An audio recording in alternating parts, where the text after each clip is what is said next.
A new obsession has created fictional creators, and YouTube has turned them into real stars with hundreds of thousands of subscribers by imitating some of the biggest creators on the platform. What if we are the last generation to know what a real creator looks like? Or has the future already arrived? Take YouTuber Markiplier, for example, with over 38 million subscribers. He's been uploading video for at least 14 years and is one of the most recognizable names in the gaming community. Now, pay attention to what his very first YouTube video was about: Amnesia, the horror game. Then there's a much newer YouTuber who started uploading videos just over a month ago. Yet somehow his videos are already pulling in hundreds of thousands of views. At first glance, nothing seems unusual, except for how quickly he reached such a massive audience. Then you start noticing details that feel oddly familiar. Here's a video about Amnesia. The thumbnails don't look like something made today. They feel much more like they're straight out of the early 2010s. And then you realize the channel is called Larpiplier. Does that name remind you of anything? Right, Markiplier. And this isn't an isolated case. There's PewDiePie, the king of YouTube by subscriber count. Well, at least until 2019. He's been creating content for over 15 years, originally making Minecraft videos and playing various horror games. Then there's a PewDiePie who gained nearly 5,000 subscribers in just a few weeks. Or take MrBeast, who probably doesn't need an introduction. Then you come across Mr. LARP 6000. Wait, that's LARP 6000, not MrBeast. Well, yes, but if you search old nickname of MrBeast, you'll discover that his original username was MrBeast 6000. What?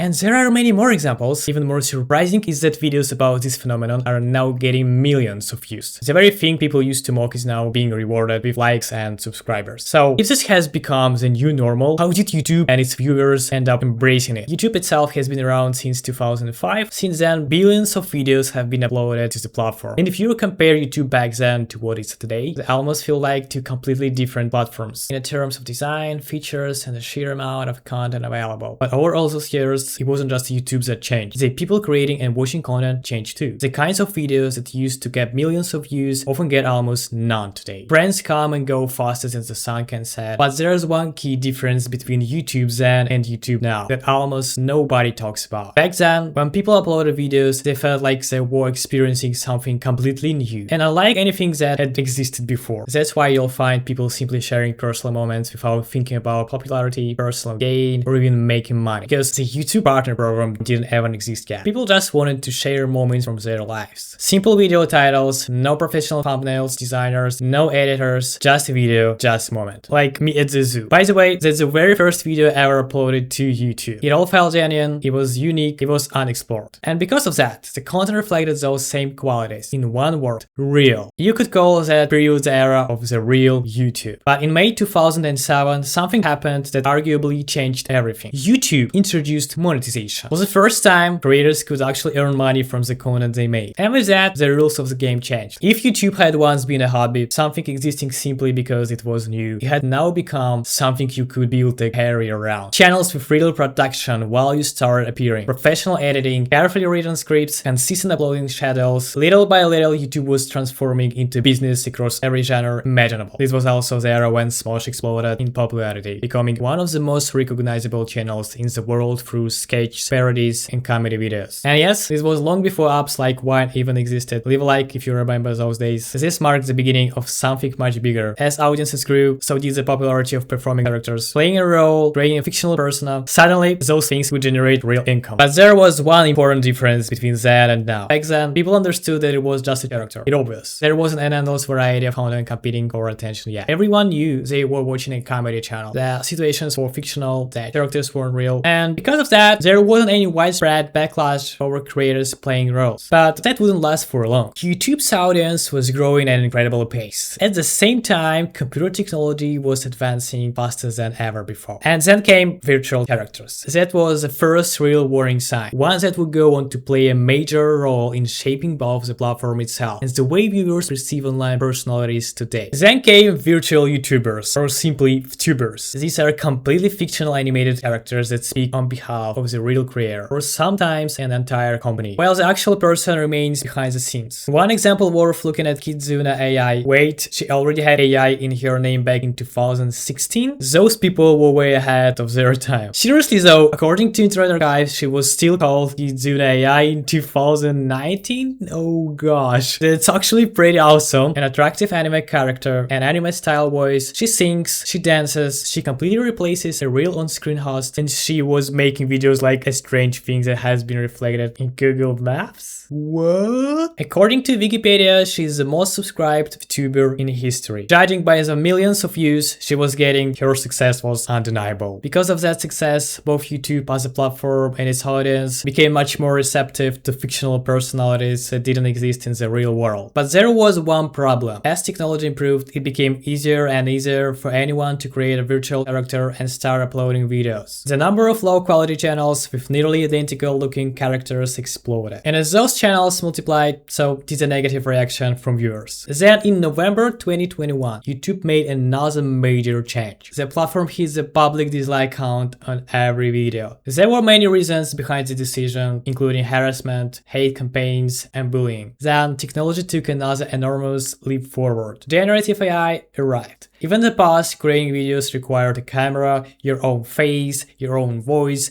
and most importantly, actually being human. Now, entirely new possibilities had begun to emerge. Then, in July 2022, a generative AI model called Midjourney was released. For the first time, anyone could generate images using nothing more than a text prompt. Sure, those first generations weren't exactly impressive. Honestly, they looked pretty rough. But the rapid evolution of AI models unlocked possibilities that people had only dreamed about. Today, all you have to do is open a tool like HeyGen, choose a character from a template library, or create your own. You can make them photorealistic or completely cartoonish. Add any voice you want, translate it into 175 plus languages, clone your own voice, or generate an entirely new one from a prompt. Paste in your script, click generate, and that's it. Hello, I want to help you be my boyfriend. This is absolutely insane. I'm genuinely blown away by how real it looks. And just like that, you've become an AI influencer, an AI YouTuber. A hyper-realistic digital face, a custom voice speaking to entire world, reaching thousands or millions of people across social media. And by the way, there are some great discounts on the annual plan right now. Don't miss them. You can find the official link in the description. Thank you so much. At this point, both YouTube and its users had finally become ready for the phenomenon we now call LARPtubers. Yes, the very channels we talked about earlier. LARPiplier, LARPewDiePie, and many others. I think the most observant of you have already noticed that every one of these channels starts with the same prefix, LARP. It stands for live action role-playing. And I think there is one critical problem. Even if someone is simply role-playing as a famous YouTuber, many viewers who discover these channels will never stop to ask, who is this? What am I actually watching? After all, the algorithm recommended it. And while some viewers still know who the original creator is, the next generation of viewers may know a little less. Then the next, until the connection of the original slowly begins to disappear. Because the era of the real YouTube was surprisingly short. It started as people simply sharing real moments from their lives, then YouTube became a business, creator became personas, virtual characters became normal, public dislike counts disappeared, AI became powerful enough to generate convincing people. Step by step, each of these changes made both YouTube and all of us a little more comfortable with fictional creators. Characters, AI-generated personalities, even entire companies hiding behind digital faces, and maybe that's why comments like plagiarism, cheap imitation, this is fake, seem to matter less than they once did. Because with every new upload, the very idea of an original creator becomes a little harder to define. Maybe that's simply where YouTube was always heading, or maybe we still have a chance to change the rules of the game. Welcome to the era of Filiposhka. If you enjoyed this video, subscribe. I'll see you in the next time. Bye!